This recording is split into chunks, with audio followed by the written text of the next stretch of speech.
This is a treat for you today. This is the third program live streaming to you, and an unusual situation really. On the 16th of January, 3 days after his birthday, we had a short interview with the current chairman of the trust that operates this particular television franchise. And we had quite a long discussion, and we got sort of nearly up to 1945. Bear in mind that this individual was born in 1926, quite a while ago. Now, what's happened in the interim period, he's gone home and his memory banks have gone clickety-click, clickety-click. So we're going to discuss on what life was like to be a child, a schoolboy, a later schoolboy, the immediate impacts of running into the Second World War. So I'd like to introduce to young Eric. How are we doing? And we've got Eric and we've got Bella. Now what contribution Bella will make to the discussion, I'm not sure, but she's a lovely girl, isn't she?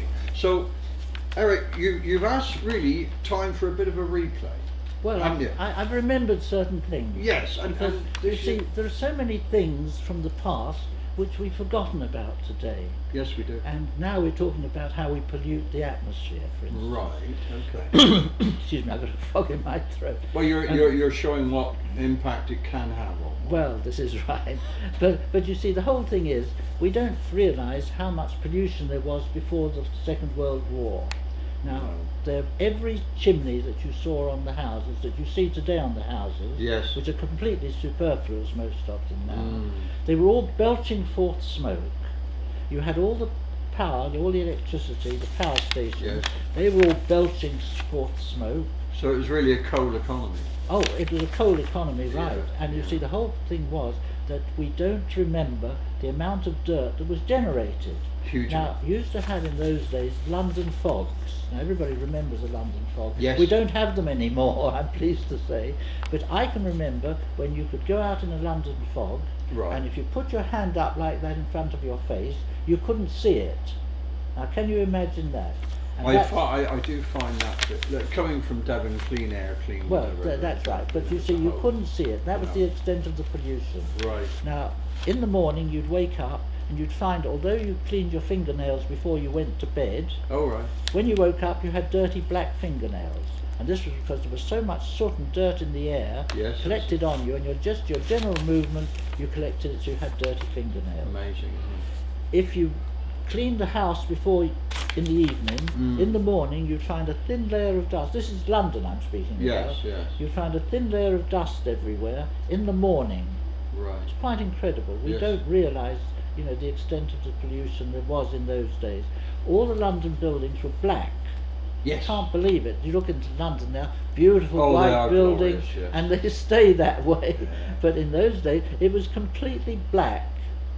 And when you saw those black buildings, and they used to periodically clean them, and within 9 months they were black again. Now they're cleaned and they stay clean.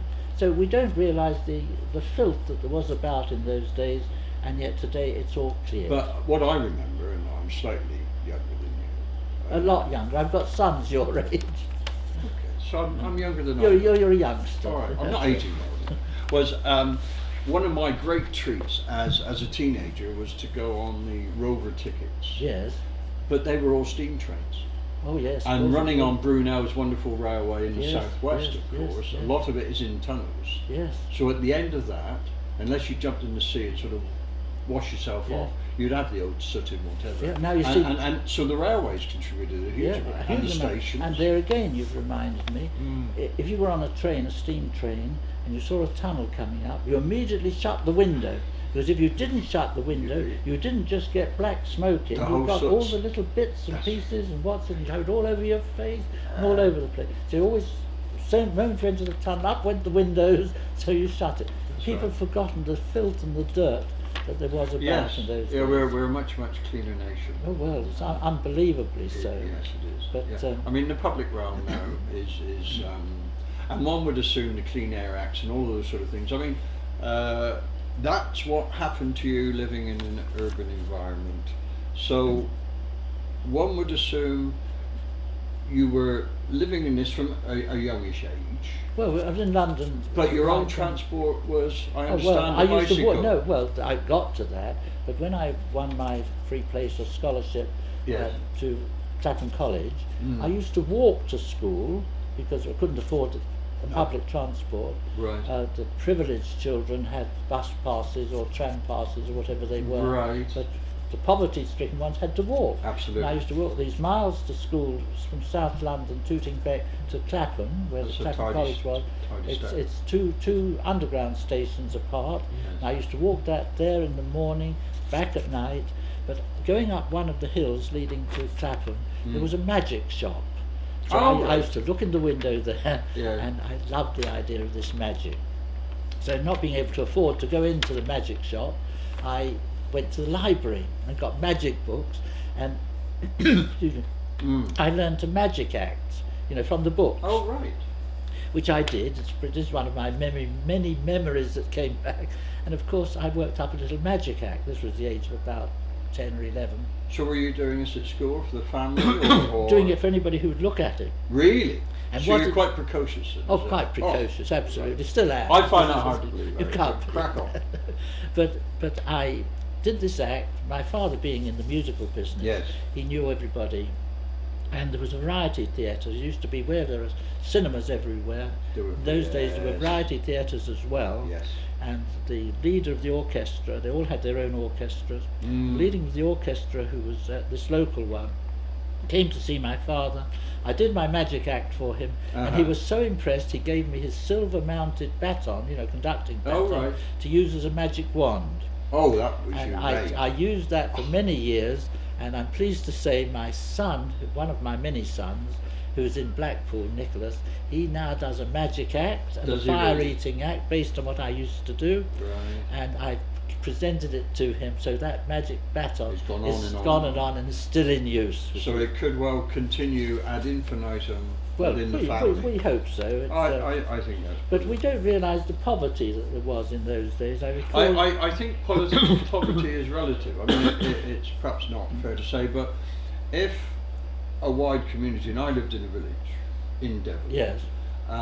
undoubtedly the statisticians would have said that most of the folk in my village were below the whatever line. Yeah. But because everybody was, you got on with it, Yeah, didn't you? yeah. You made the best of the ration that was available. You walked. You certainly did that. I mean, there Yeah. were buses, but Yeah. we had to walk to primary Yeah. school from the age of nothing, and we did. What year were you talking about? It I'm- wasn't I'm- before the war. Yeah, I'm post-war. You're post-war, but, yeah. but I'm talking of the 50s, Yes. early 50s Yes, onwards. yes. We walked, Yes, oh, absolutely. and when it really, was throwing it down, then we might be persuaded to trade in a bus fare for a palm toffee, which we used to treat ourselves Yeah. either going or coming back, and it was a 3-mile walk. But you see, before the war, the poverty was far worse than it was after the war, strangely enough. And you see, I recall that I had a bicycle, which I bought at a great amount of effort. I think I can't remember what I paid for it. I know I bought one bicycle for £1, which is equivalent to 5p. You don't remember which type of bike it was? I can't remember. Not an the bike. Armstrong City? Or... No, there goes cars. Yeah. But and I remember that I've never seen a modern bike with a worn tyre, for instance. No.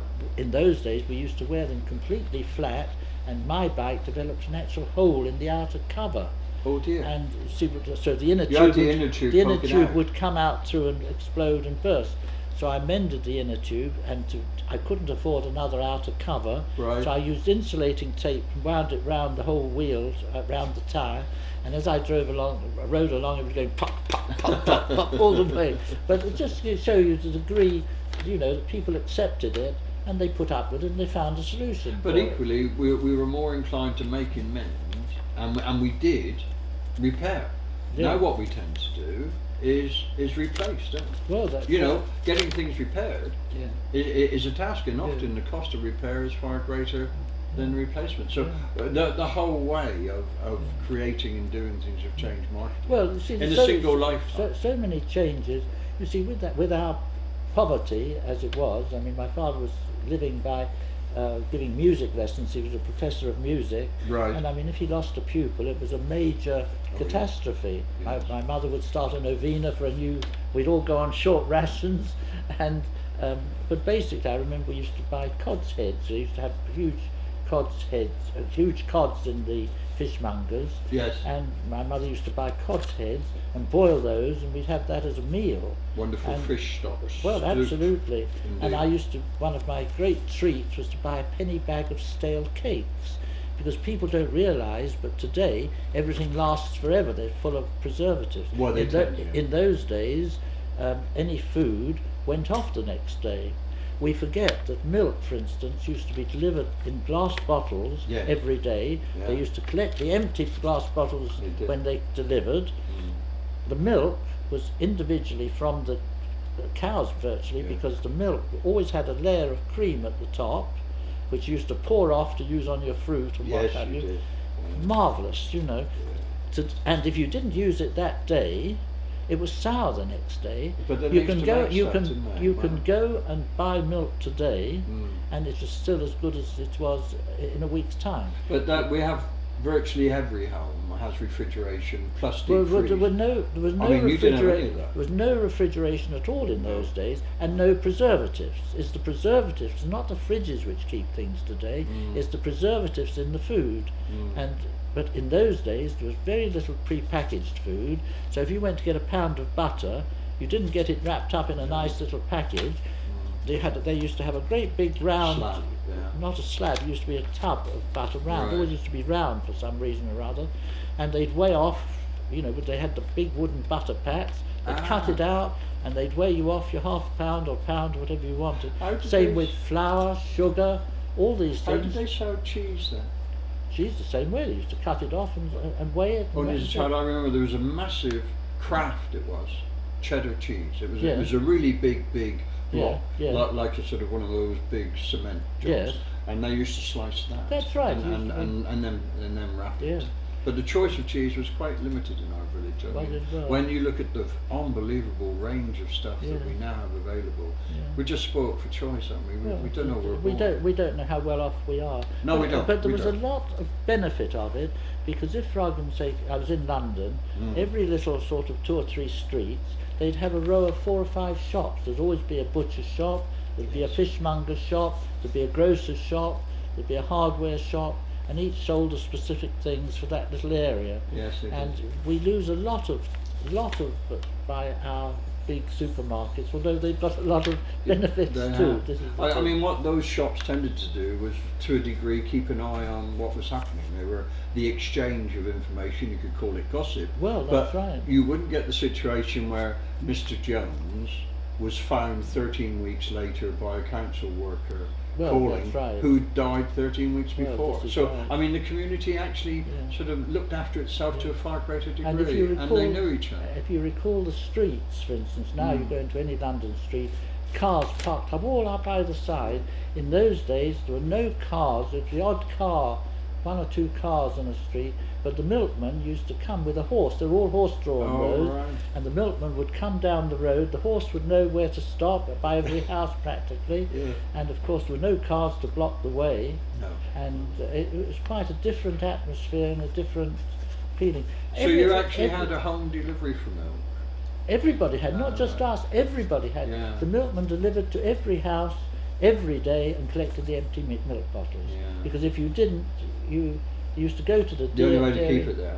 I mean, a German friend of mine who came to live here, the 2 things she was very impressed about were milk being delivered Yes. and pavements Well, this is in after. the countryside. She found that amazing. This is after the war. Mm. Before the war, of course, it was even worse than that, Yeah. because the milk, as I say, but there's so many things were different. Today, we think nothing of the televisions and radios and No. all sorts of facilities. Well, in those days, everything was done by radio, and I recall a radio was a very prized possession, and normally the head of the house was a man who monopolised it, and the batteries, they were powered. Now we just plug into the mains. Yes, indeed. You've got to remember, before the war, there weren't any of these wall sockets. people used to plug things into the light. Yes, They used to with have a those light- multi-adapters. with the multi-adapters, Yes. and I remember the cartoon, Lethal. a cartoon which showed you sort of one adapter. No, it started off with one light, then an adapter with two lights, and something else plugged in, and it went on great, and then darkness, complete black, And eventually everything put went the out. ceiling down. But you see, I had a crystal set. Now, how many people even know what a crystal set was? I'm sure a lot of these folk will, because Well- I mean, a lot of those, the crystal was the part of the route to today's computer and the rest of it. The actual junction is the key part of a transistor. But you see, the crystal in those days, we used to have a long aerial. I had an aerial which Yes. went the whole length of our back garden, Wow. and that came through into my room where I had this little crystal set. Yeah. I had a wire going down into the earth. Yes. I didn't discover that you could just put it round any pipe. I put it to go Earth. down to earth, Right. and I used to move the little wire against the crystal. That's the way you tuned it, yeah. and if you were lucky, you got a good position, Yeah. and you heard the station. But there was no battery or power of any sort. No. People don't realise that. But in my day, So what before sort the of- war, the crystal set was, of course, considered old-fashioned, and of course they were all onto the modern wireless sets, which I was just describing, where you had to take the accumulator to be charged Absolutely. every Yeah. week, and of course it was such a big difference. But I think the radio set made it a family event. I mean, the downside of the crystal set was earphones. Well, that's right. So it was a very solitary, you Yeah. know, sitting in the midst of the family, Yeah. just listen. I mean, we do it now, don't we, sadly? Oh, yes, You know, yeah. people are in a group but not of a group because Yes. they're for whatever. But when you were on the crystal set, Yeah. what stations could you get? Well, you only get the Where? BBC. There was So really you- the only you- station you could get. So you weren't picking any continental Oh stations? no! All you picked up was the BBC, Oh, right. and they'd reached the point. I can't remember how many hours a day they were broadcasting. When they started originally, Out of they Chelmsford. used to do 1 hour a day, and Oh, they right. used to read out because they were experimenting, obviously, and they used to read out the train timetable. Love it. And then people objected to that, and that's when they got Dame Melba. Yes, she what's her name? sang, didn't She she? sang, Yes. and she asked for £1,000, which in those days was like $1 million today. Yes. And they gave it to her, and she was worried that if she went on, nobody would ever No, want to buy hear a her record again because they've heard it. they've heard it. Yes, that was a fear of ours, And wasn't so, it? so we've forgotten so much, you know. Yeah. But it was the poverty, but we were all happy, this was the point. And the daily paper was a big event. And Yes. that used to be a penny, and that was an extravagance. We couldn't afford a daily paper, but we used to get a paper occasionally. We used to have a weekend paper, I remember. Yeah. And in that, there wasn't a library in and around.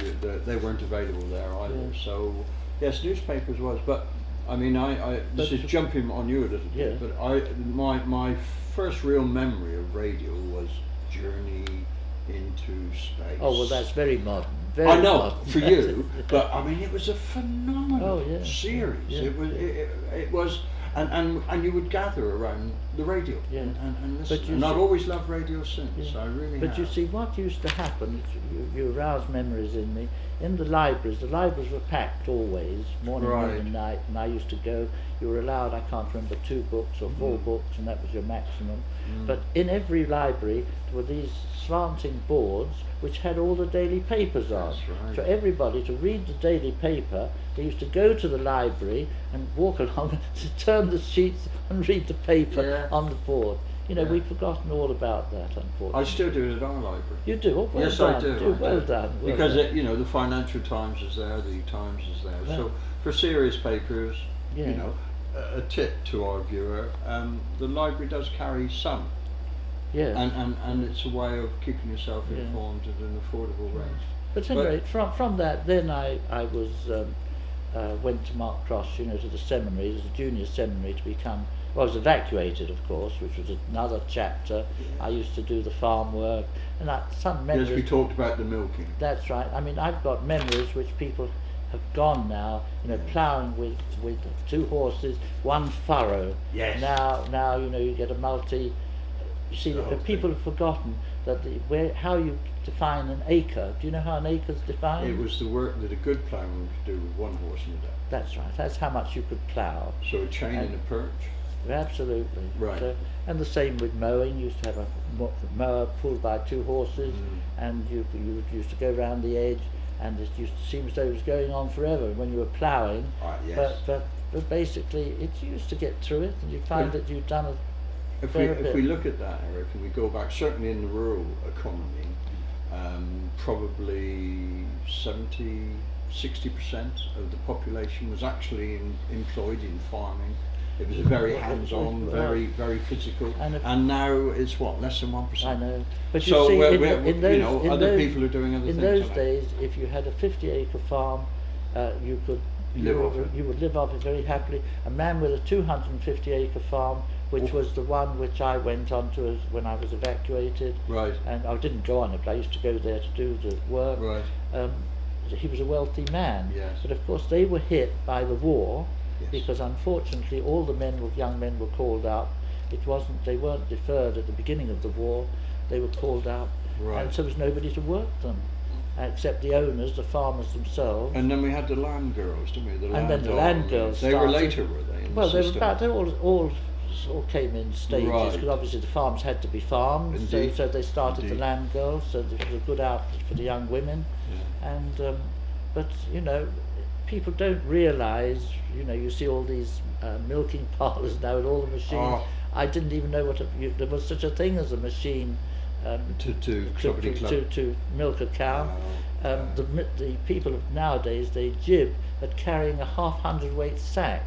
In those days, things were done in 200 weight sacks, and I can remember staggering up the length of the cow shed, carrying, this is a boy of 13, carrying a 200 weight bag of feed, the cake, on my back, staggering up to 200 weight. Today they'd expect 3 men to pick up 200 weight. You would. I mean, I remember as a child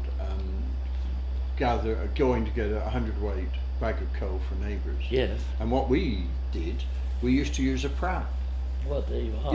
And they would bang it, but you couldn't count. You couldn't, as a child. I mean, we were what, 11 or 12. Yeah. So, you see, but we did a lot more, didn't we? We were much. But you see, it was a much more physical life. This is. You see, you don't remember before the war, but before the war, there wasn't the electricity supply. A lot of houses didn't even have electricity. They were still on gas. Yeah. But every house had a manhole or a place, and the coalman would come and he'd empty his coal down this little round thing, and the coal would go into the cellar, and in that cellar, that's where they put in, people who could afford it would buy as much would last them through the winter. Yes. So it'd be half full. People who couldn't afford it would have Weekly 100 weight delivery or 200 weight a week delivered down that manhole. People see it today. The cellars have all been cleaned out and they're full of shelves, and some of them are used for living accommodation. But if you'll see it everywhere, especially in London, you'll see the old holes where the coal was always delivered. So if we were taking now, and the winter or the period we've just been through, where it's very frosty, when you went to bed at night, did you have a fire in the room? Oh, no, you couldn't afford. In the bedroom, there was no hot water bottles. You always had a hot water bottle. Right.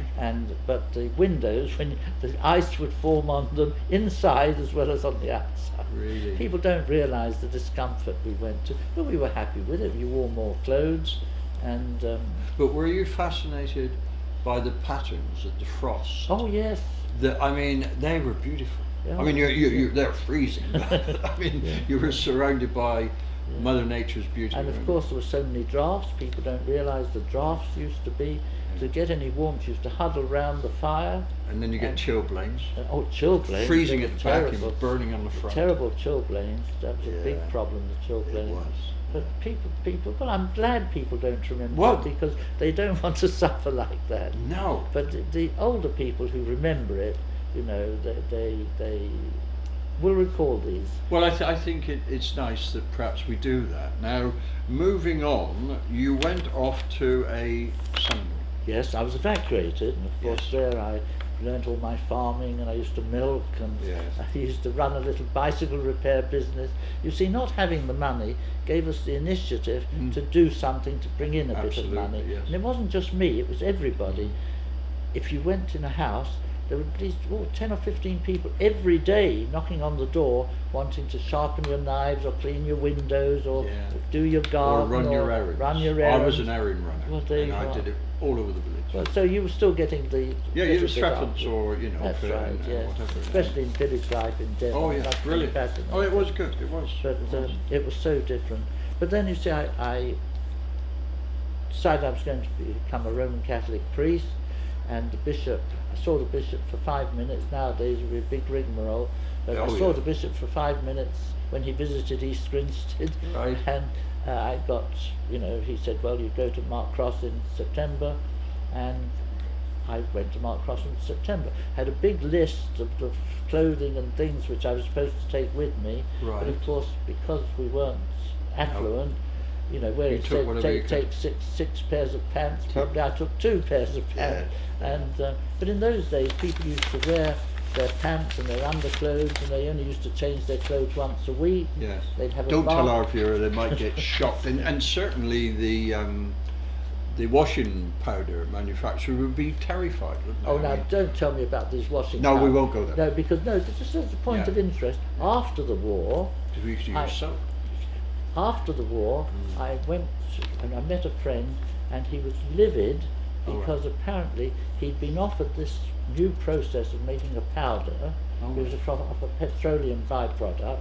He'd been offered it, and he turned it down, and somebody else had taken it out of Tide or somebody, I can't remember what it was, and they made a fortune from all over the country. But before the war, there were no washing powders. It was all soap and soap bars in blue, bags of blue and things vaguely, I remember. But I don't even bags of blue. It was just soap, and that was it. And there used to be people making their own soap. And, we lived in a different era then. Well, I think going between and you've spanned these eras, Eric. So we're now rapidly approaching the witching hour for the reprise of the first period, and we've got you to Mark's Cross. I've got to Mark's Cross. You've got to Mark's Cross. And there you see, once again, even in modern seminaries, they don't live like as we did. It was a junior seminary, but we used to be complete silence all day long. We used to have 2 or 3 half-an-hour breaks. It was the only time we were allowed to talk. We were got up at the crack of dawn. We had to do an hour's meditation. I used to sleep through it. I haven't changed. And but then mass, and then we were allowed breakfast. We weren't allowed to talk during the meals. Really? At lunchtime, we had the privilege that we were read to. They had a man up in a sort of different students would take their turn. I had my turn. It was the senior ones. Used to read from specific books, which. But everybody and all in silence. Uplifting, mainly. And half an hour before that, the rector, he was a Monsignor Corbishley, a wonderful old man. He used to talk to us all, have a special session with us. And he used to teach us etiquette. People don't even think about etiquette unless you're doing a wedding. Well, maybe. And you're the best man, you suddenly got to learn a bit of etiquette. But he used to cover the whole lot. I remember him telling us about this is priests, but I mean there's a bit stuck in my mind. If you kiss a lady's hand, do you know how to kiss a lady's hand correctly? No. You can experiment if you want. You don't kiss, you never touch the woman's skin. You have your thumb at the top like that, and you kiss your thumb. You kiss your own thumb, you don't kiss the hand. Oh, how disappointing. But how many people know how to correctly kiss a lady's hand? Well, I think on Felixstowe TV today, for those fellas who would like to be gentlemen, you've learned how to kiss a lady's hand. That's right. And do it the proper way. And that's courtesy of Eric, who we've indulged in a reprise of his first part of his life. We've got a long way to go, so we could be on this when the sun is shining, people are on the beach, and we're into August. But thank you for sharing Eric's reminiscences on his early childhood and just how tough things were before the end of the 1945 actually changed major things in so many different ways for so many other people. And I'm hoping that Eric can take us through what happened when Attlee came into power and the changes that actually came and still impact upon us today. Thank you very much, Bella. Bella has obviously heard an enemy. Well done, Bella. She's added her. She's in So good work. thank you very much, and we'll see you again.